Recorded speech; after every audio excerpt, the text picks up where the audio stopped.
ভগৱতী বাসুদেৱাই ঐকান্তিক মহা মুনিজত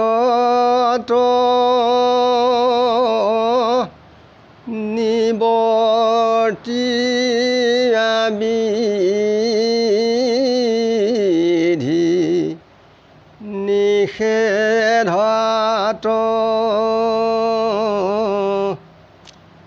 নিৰ্গুণ ভাৱত স্থিতি হৈ আনিৰত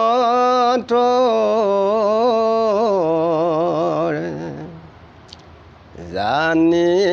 পুৰুষাৰ্থ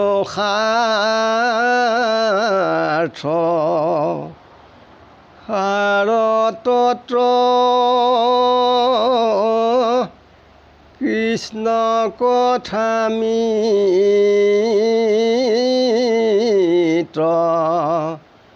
সাগৰাত কথনে মথনে সদায় ৰমণ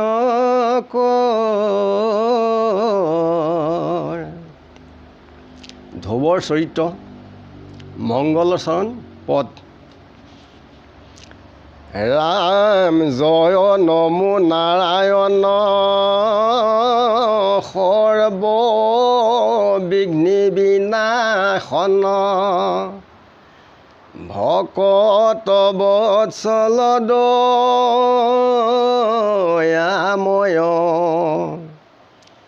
যাৰ অংশে অৱতৰি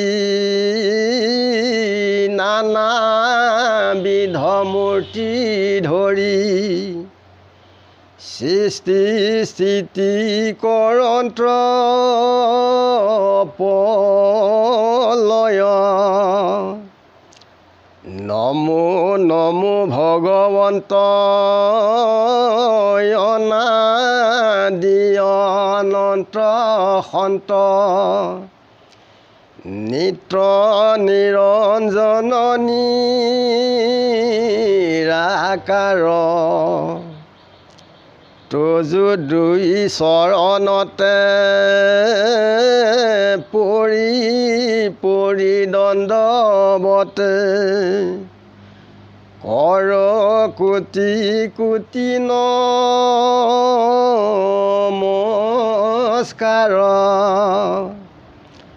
হয় কুপসন্ন স্বামী তোমাৰ চৰিত্ৰ আমি মোহ হয়া চাহুব্ৰ নাইবা ক মাটিৰ কোলাত বসি যেন আকাশৰা সখী শিশু হাত মেলে ধৰিবা ক সেই ভাবে ময়ো মৃহ মৃত্যু ভাগৱত গৃহ অৰ্থ তত্ত্ব নুবুজো নিশেষ ব্ৰণাই বাক আৰম্ভিলো চৰণে শৰণ লৈলো প্ৰভু মোক দিও পদেশ স্বয়ম্ভু মনুৰ বংশ সাক্ষাৎ বিষ্ণুৰ বংশ ধ্ৰুৱৰ চৰিত্ৰ কথাসাৰ কৃষ্ণ পাদ পদ্ম সেবী শ্ৰী বিষ্ণু ভাৰতী কবি পদ বন্ধে কৰিব প্ৰচাৰ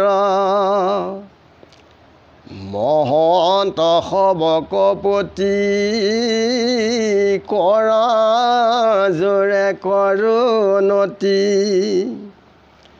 পদত দুখন যদি থাকে শাস্ত্ৰৰ অৰ্থ কচাই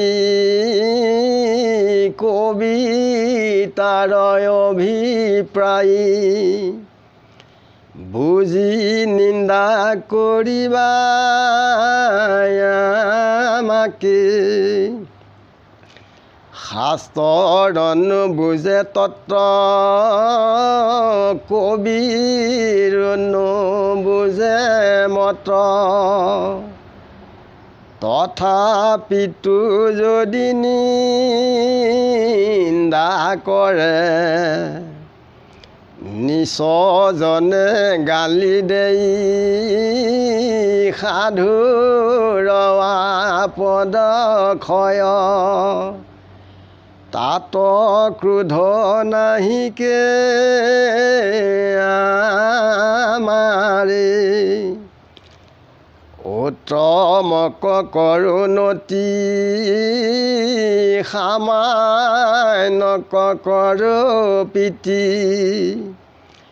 প্ৰাকৃতকো কৰোৱা আশীৰ্বাদ নিন্দা বন্দা পৰি হৰি ডাকি বোলা হৰি হৰি হৌক ঘোৰ পাতে কয় সাদ হৰি ৰাম কৃষ্ণ শংকৰ গুৰু হৰি ৰাম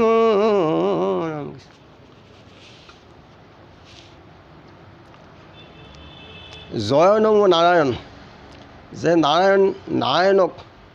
আমি সুদৃঢ় বিশ্বাসে তেখেতে বিশ্বাস কৰি নাম স্মৰণ কৰিলে যে সকলো লোকৰে যিবিলাক আপদ বিঘিনি এই সকলোবিলাক নাইকিয়া হয়। তেখেত হৈছে ভকতৰ বৎসল। ভকতে যি বাঞ্ছা কৰে তাকেই তেখেতে দিয়ে। যিটো জনে ফুৰে ৰাম নামক উচ্চাৰি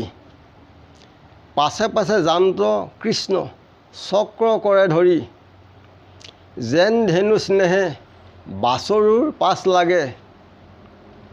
ৰক্ষা কৰি ভিতক সুৰন্তৰ অনুৰাগে। ঠিক ঈশ্বৰ কৃষ্ণই তেনেকৈ ভকতক ৰক্ষা কৰে। তেখেতে বিভিন্ন অৱতাৰ লৈ দুষ্টক দমন সন্তক পালনৰ কাৰণে এই সংসাৰত তেখেতে সৃষ্টি কৰে, স্থিতি কৰে আৰু সংহাৰ কৰে। অন্তিমত যে তেখেত ভগৱন্ত, তেখেত অনাদি, কোনো তেখেতৰ আদি অন্ত নাইকিয়া, তেখেতৰ কোনো সীমা নাই। তেখেত নিত্য নিতৌ নিৰঞ্জন, নিৰ্যোগ অঞ্জন নিৰঞ্জন। সৰ্বক্ষণে তেখেতে আনন্দ দিয়ে, নিৰাকাৰ, তেখেতৰ কোনো আকাৰ নাই নাৰায়ণৰ। তেখেতৰ দুই চৰণত আমি সদায় দণ্ডৱতে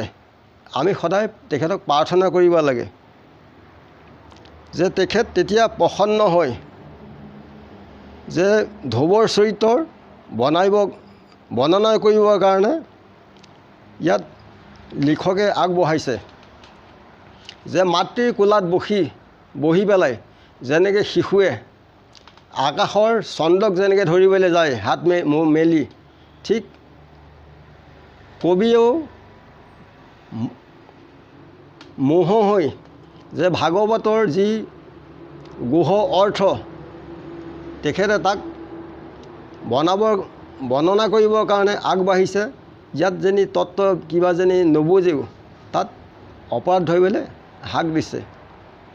যে আপোনাৰ চৰণত, কৃষ্ণৰ চৰণত আমি শৰণ লৈলোঁ যে প্ৰভু আমাক কৃপা কৰক। যে স্বয়ম্ভৰ মনুৰ বিষ্ণুৰ বংশ আছিলে, যে ধ্ৰুৱৰ কথা এই জগতত সাৰ কৃষ্ণৰ চৰণ পদ্ম বিষ্ণু ভাৰতীয়ে পদবন্ধে ইয়াৰ ৰচনা কৰিছে যে মহন্তক সকলৰ প্ৰতি কৰজেৰে নমস্কাৰ কৰিছে আৰু এই পদত যদি দোষ হয় তাকো সকলোৱে ক্ষমা কৰিব যে শাস্ত্ৰ অৰ্থ চাই পেলাই যদি কোনো লোকে নিন্দা কৰে শাস্ত্ৰৰ তত্ত্ব নুবুজি নিজজনে যদিও গালি পাৰে তেতিয়া কি হয় সাধুৰ যিবিলাক আপদ বিপদ আপদ বিঘিনি এইবিলাক সকলোবিলাক নাইকিয়া হয় যেনে কাপোৰ ধোবা তাত দিলে ধোবাই ধুই দিয়ে কাপোৰ আনিবলৈ গ'লে ধন দিব লাগে আজিকালি এনেকুৱা লোক আছে তেওঁলোকক ধন টকা পইচা একো দিব নালাগে তেওঁলোকে বিনা পইচাতে ছয়গৰাকী গোট খায় কোন কেনি গ'ল কি হ'ল তেওঁলোকে চাফ চাবোন দি অনাবাত ধুই আছে গুৰু ভকতসকলক তেওঁলোকে পৰিষ্কাৰ কৰি আছে আমি তেওঁলোকক সদায় আমি ভাল পাব লাগে দেখিলে আমি ৰাম ৰাম ক'ব লাগে তেওঁলোকক আমি বেয়া কথা ক'লেও তেওঁলোকক একো বেয়া কথা ক'ব নালাগে এইবিলাক তেওঁলোকে ক'লে কি হ'ব সাধুৰ যিবিলাক অমংগল বিপদ আপদ এইবিলাক সকলোবিলাক তেওঁলোকে ধুই পখালিকে পা পৰিষ্কাৰ কৰি পেলাই ইয়াত মলকোষ একো নাথাকে সেইকাৰণে তেওঁলোকক ক্ৰোধ কৰিব নালাগে যে উত্তমক নতি সামান্য কামি প্ৰীতি কৰি শ্ৰদ্ধা মৰম কৰিব লাগে আৰু প্ৰাকৃতক আমি সেৱা ভক্তি কৰিব লাগে আমি কোনোবাই নিন্দা কৰিছে কোনোবাই বন্দনা কৰিছে কোনোবাই সেৱা কৰিছে এইবিলাক আমি এৰি পেলাই কেৱল ঈশ্বৰ কৃষ্ণত আশ্ৰয় হৈ তেখেতৰ নাম গুণ ল'লেহে আমাৰ উত্তম হয় কোনে আমাক সেৱা কৰিব কোনে নিন্দা কৰিব ইয়াত কাণ পাতিলে আমাৰ জীৱৰ কেতিয়াও উদ্ধাৰ নহয় এক ঈশ্বৰ কৃষ্ণত আশ্ৰয় হ'লে তেখেতৰ নাম গুণ ল'লেহে এই সংসাৰ সাগৰৰ পৰা জীৱৰ উদ্ধাৰ হ'ব নিবিচাৰে তান সেৱা কুল ধৰ্ম জাতি যেনতন মাত্ৰ টান কৰক ভকতি হেনহৰে ভকতি কৰি সৰ্বলোক অকপতে ভজা হবে অবিদ্যা গুচুক যে ঈশ্বৰ কৃষ্ণৰ সেৱা কৰিবৰ কাৰণে কোনো জাতি বৰ্ণ কোনো কুল ইয়াত একো নালাগে কেৱল তেখেতত আশ্ৰয় লৈ ভকতি কৰিলেই উত্তম হয় যে জানি পেলাই আমি হৰিক সকলোৱে ঈশ্বৰ কৃষ্ণৰ ভক্তি কৰিব লাগে অহিংসা ভাৱেৰে হিংসা ধৰ্মৰে নহয় যে কপত থাকিব নালাগে অকপত পেটত আমাৰ মলি মামৰ থাকিব নালাগিব যে মলি মামৰ টিং কলহ এইবিলাক বেপাৰী নিবলৈ নাহে জমদূতে আমাৰ মলি নিবলৈ আহিব নেকি যিটো শুদ্ধ বস্তু পৃথিৱীলৈ পঠিয়াইছে সেই শুদ্ধ বস্তুতে নিবলৈ আহিব ইয়াত মলি মামৰ লৈ নিবলৈ নাহে ইয়াতে মৰিয়াই খটিয়াই ডক্টৰৰ ওচৰত এইবিলাক ইয়াতে পেলাই থৈ শুদ্ধ বস্তুহে নিব সেইকাৰণে অকপতে ভজিলে সকলোৱে উত্তম হয় ইমানতে সবৰ ওচৰত সেৱা জনাই আজিলৈ ৰাখিছোঁ গুৰু কৃষ্ণ কৃষ্ণ গুৰু হৃদয়ানন্দ কৃষ্ণ গুৰু কৃষ্ণ